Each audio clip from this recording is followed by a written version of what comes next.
Career అందుకోవాలంటే కేవలం craze ఉంటే సరిపోదు, క్యారెక్టర్ కూడా ఉండాలి. పవర్ కోసం కాదు, పక్కా ప్లానింగే రాజకీయాలకు నిలువెత్తు నిదర్శనమని నమ్మిన నాయకుడు.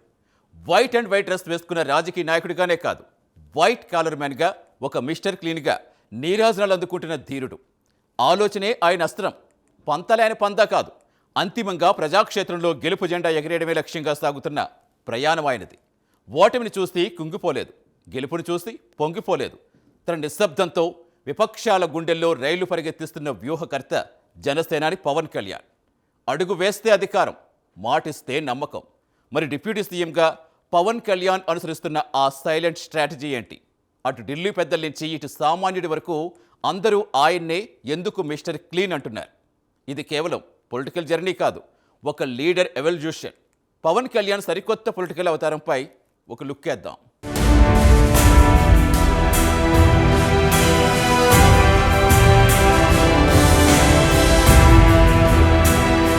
రాజకీయం అంటే కేవలం ఎన్నికల్లో గెలవడం మాత్రమే కాదు, రాబోయే తరాలకు ఒక దిక్సూచిలా నిలవడం. ఒక నాయకుడికి ఉండాల్సిన మొట్టమొదటి లక్షణం ఉజ్వల భవిష్యత్తుపై స్పష్టత. దానిని సాధించడానికి పక్కా కార్యాచరణ. ఓటమి ఎదురైనా, గెలుపు వరించిన అంతిమంగా ప్రజాక్షేత్రంలో మొక్కవోని ధైర్యంతో నిలదొక్కునే చతురతే రాజకీయ ప్రస్థానానికి అత్యంత కీలకం. ప్రస్తుత పరిణామాలను గమనిస్తే ఏపీ ఉప ముఖ్యమంత్రి పవన్ కళ్యాణ్ సరిగ్గా ఇదే సూత్రాన్ని పాటిస్తున్నట్లు స్పష్టమవుతోంది. నిశితంగా పరిణామాలను గమనించడం, ఆవేశానికి తావివ్వకుండా ఆలోచించే తత్వమే రాజకీయాల్లో కీలకమని ఆయన గ్రహించారు. గడిచిన కొన్నేళ్లుగా ఆయన శైలిలో వచ్చిన మార్పు, ఇప్పుడు ఆయన తీసుకుంటున్న నిర్ణయాలు దీనికి అద్దం పడుతున్నాయి. రాజకీయాల్లో నిలబడాలంటే పంతాలు, పట్టుదలలు పనికి రావని, వ్యవస్థలపై పట్టు సాధించడమే అసలైన గెలుపు అని పవన్ బలంగా విశ్వసిస్తోన్న తరుణమిది.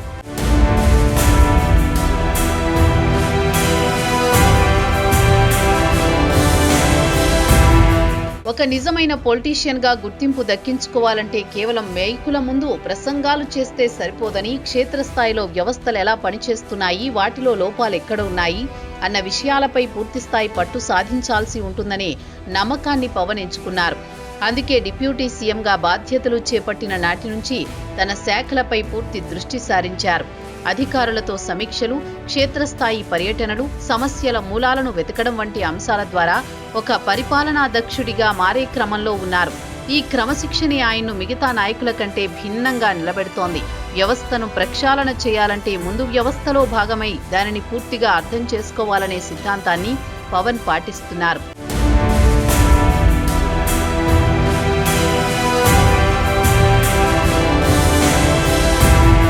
ప్రస్తుత ఏపీ రాజకీయాలు గమనిస్తే పవన్ వేస్తున్న ప్రతి అడుగు ఆచితూచి వేస్తున్నదే అని అర్థమవుతుంది. ఈ జాగ్రత్తే నేడు ప్రజల ముందు ఆయనను ఒక మిస్టర్ క్లీన్ అనే చందంగా మార్చేసింది. రాజకీయాల్లో బురద జల్లడం సహజం, కానీ ఆ బురద తన దాకా రాకుండా తన వ్యక్తిత్వం మచ్చలేనిదిగా ఉండేలా చూసుకోవడంలోనే నాయకుడి తెలివితేటలుంటాయి. గతంలో విమర్శలకు వెంటనే స్పందించే పవన్ ఇప్పుడు మౌనమే తన ఆయుధంగా, చేతలే తన సమాధానంగా మార్చుకున్నారు. ఈ వ్యూహాత్మక మౌనం, అనవసర వివాదాలకు దూరంగా ఉండడం అనే అంశాలు ప్రజల్లో ఆయన పట్ల గౌరవాన్ని రెట్టింపు చేశాయి. వివాదరహితుడిగా, పాలనపై మాత్రమే దృష్టి పెట్టిన నాయకుడిగా ఆయన ఇమేజ్ రోజురోజుకు బలపడుతోంది. ఏళ్ల తరబడి రాజకీయాల్లో ఉన్న ఉద్దండులకు కూడా సాధ్యం కాని క్లీన్ ఇమేజ్ పవన్ చాలా తక్కువ సమయంలో తన పరిణితితో సాధించుకుంటున్నారు.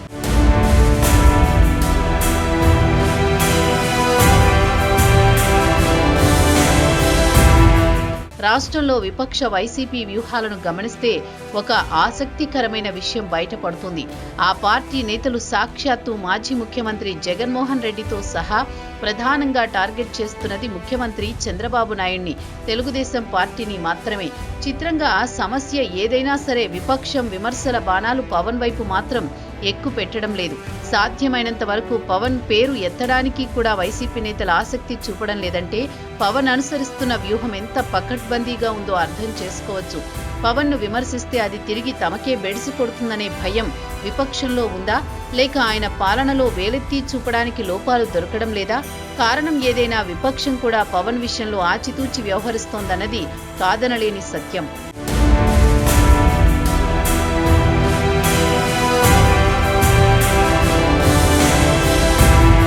టీడీపీ టీడీపీ వైసీపీ మధ్య పచ్చగడ్డి వేస్తే భగ్గుమనేలా రాజకీయ వైరం సాగుతోంది. నిత్యం పరస్పర దూషణలు, సవాళ్లు, ప్రతి సవాళ్లతో రాష్ట్ర రాజకీయం వేడెక్కుతూనే ఉంటుంది. అయితే ఈ రొచ్చులో తాను భాగం కాకూడదని పవన్ తీసుకున్న నిర్ణయం ఒక మాస్టర్ స్ట్రోక్. పవన్ మదిలో సరికొత్త ఆలోచనకు బీజం పడిందన్న భావన కలగడానికి ఇదే ప్రధాన కారణం. ఒక పక్క మిత్రపక్షంగా టీడీపీకి అండగా ఉంటూనే మరోపక్క పార్టీ చేసే రాజకీయ విమర్శల్లో భాగస్వామి కాకుండా కేవలం పాలనాపరమైన అంశాలకు, ప్రజా సమస్యలకు మాత్రమే పరిమితం కావడం ఒక స్టేట్స్ మెన్ లక్షణాన్ని తలపిస్తోంది. ఈ డిటాచ్డ్ అటాచ్మెంట్ థియరీ పవన్ కు అద్భుతమైన ఫలితాలను ఇస్తోంది.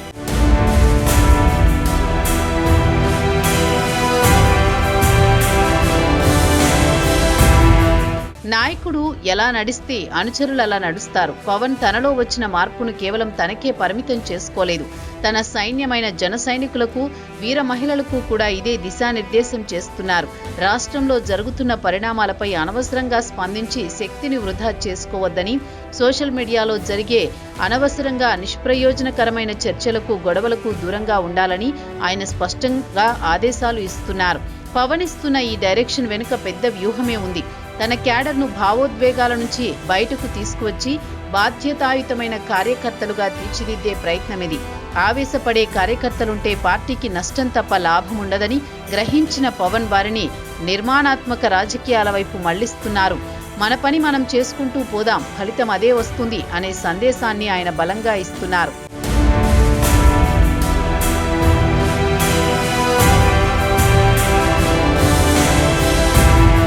విపక్ష వైసీపీ తీరుపై, వారి గత పాలనపై ప్రజల్లో ఇంకా వ్యతిరేకత పూర్తిగా సమసిపోలేదు.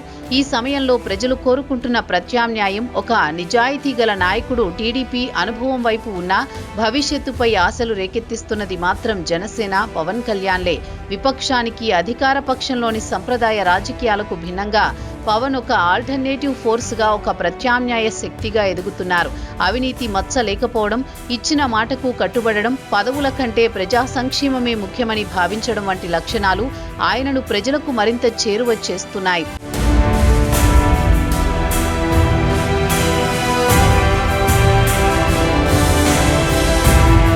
పవన్ గ్రాఫ్ కేవలం రాష్ట్రానికే పరిమితం కాలేదు. ఆయన ప్రభావం ఢిల్లీ పీఠాన్ని కూడా కదిలిస్తోంది.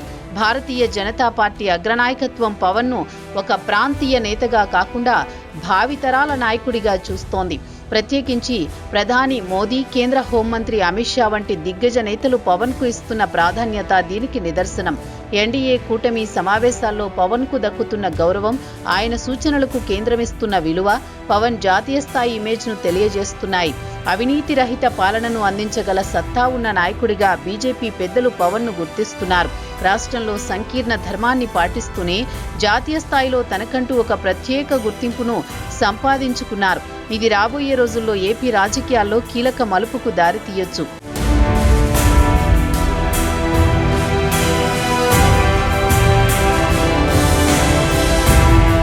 రాష్ట్ర స్థాయి పవన్ తీసుకుంటున్న నిర్ణయాలు అత్యంత బ్యాలెన్స్డ్గా ఉంటున్నాయి. ఒక పక్క సంక్షేమం, మరోపక్క అభివృద్ధి, ఈ రెండింటినీ సమన్వయం చేసుకుంటూ వెళుతున్నారు. జాతీయ స్థాయిలో అదే చర్చ సాగుతోంది.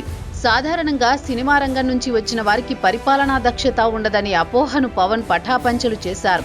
సున్నితమైన అంశాలను డీల్ చేయడంలో, అధికారులతో పని చేయించుకోవడంలో ఆయన చూపిస్తున్న మెచ్యూరిటీ ఢిల్లీ వర్గాలను కూడా ఆశ్చర్యపోస్తోంది. పొత్తు ధర్మాన్ని పాటిస్తూనే తన పార్టీ అస్తిత్వాన్ని కాపాడుకోవడం, మిత్రపక్షంతో ఘర్షణ పడకుండానే తన వాయిస్ను బలంగా వినిపించడం, ఇవన్నీ పవన్ రాజనీతిజ్ఞతకు అద్దం పడుతున్నాయి. జాతీయ మీడియా సైతం పవన్ను ఒక ఎమర్జింగ్ లీడర్గా విశ్లేషిస్తుండడం విశేషం.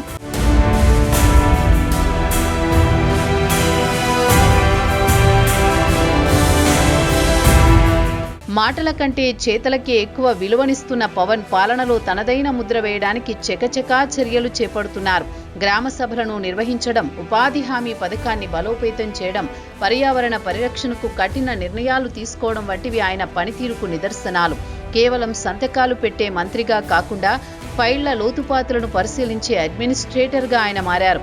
తాను తీసుకునే ప్రతి నిర్ణయం పేదవాడికి ఉపయోగపడాలి అనే తపన ఆయనలో కనిపిస్తోంది.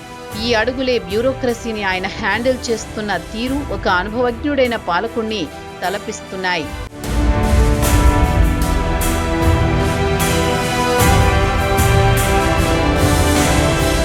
గతంలో పవన్ పాలిటిక్స్ పై విమర్శలు దొర్లాయి. కానీ ఇప్పుడు జనసేనాని స్టైల్ పూర్తిగా మారింది. పక్కా ప్లానింగ్, పర్ఫెక్ట్ టైమింగ్ తో ఆయన రాజకీయాలు నడుస్తున్నాయి. ప్రతి అడుగు వెనుక ఒక దీర్ఘకాలిక ప్రయోజనం కనిపిస్తోంది. ఇది కేవలం ఎన్నికల కోసం వేస్తున్న ప్లాన్ కాదు. జనసేనను సంస్థాగతంగా బలోపేతం చేయడానికి, రాష్ట్రాన్ని ప్రగతి పథంలో నడిపించడానికి వేస్తున్న మాస్టర్ ప్లాన్. ఈ పక్కా ప్లానింగ్ పాలిటిక్స్ చూస్తుంటే ఆయన ప్రత్యర్థులు కూడా ఆశ్చర్యపోక తప్పదు. తొందరపాటు నిర్ణయాలు లేవు, అనవసరపు విమర్శలు అస్సలు లేవు. కేవలం లక్ష్యం దిశగా సాగే ప్రయాణం మాత్రమే ఉంది. ఈ మార్పు జన సైనికుల్లో నూతన ఉత్సాహాన్ని నింపుతోంది. ఆ భరోసా వారిలో రెట్టింపు ఉత్సాహాన్నిస్తోంది.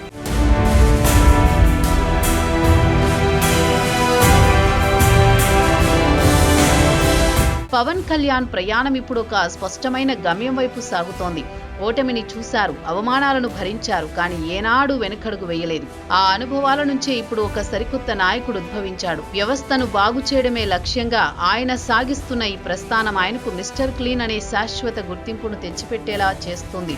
అటు ప్రజల ఆదరణ, ఇటు కేంద్ర అండదండలు, మరోవైపు పరిపాలనా అనుభవం, ఇవన్నీ కలిపి పవన్ను భవిష్యత్తు ఆశాకిరణంగా మారుస్తున్నాయి. నేటి రాజకీయాలకు కావలసింది ఇలాంటి నాయకత్వమే. ఈ ఆచితూచి వేసే అడుగులే రేపటి బంగారు ఆంధ్రప్రదేశ్కు పునాదులు అనడంలో ఎలాంటి సందేహం లేదు. రాజకీయం అంటే అధికారం కాదు, బాధ్యత అని నిరూపిస్తున్న పవన్ నిజంగానే ఒక గేమ్ చేంజర్.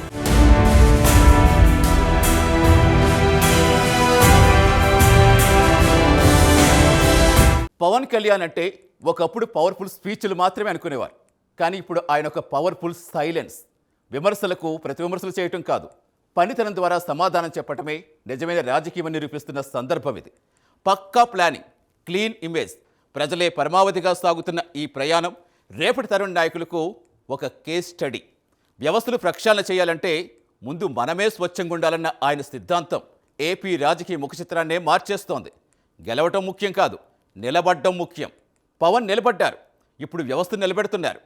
పాత రాజకీయాలకు స్వస్తి పలికి ఈ కొత్త రాజకీయ ఒరవడి అందిపుచ్చుకోవాల్సిన సమయం ఆసన్నమైంది.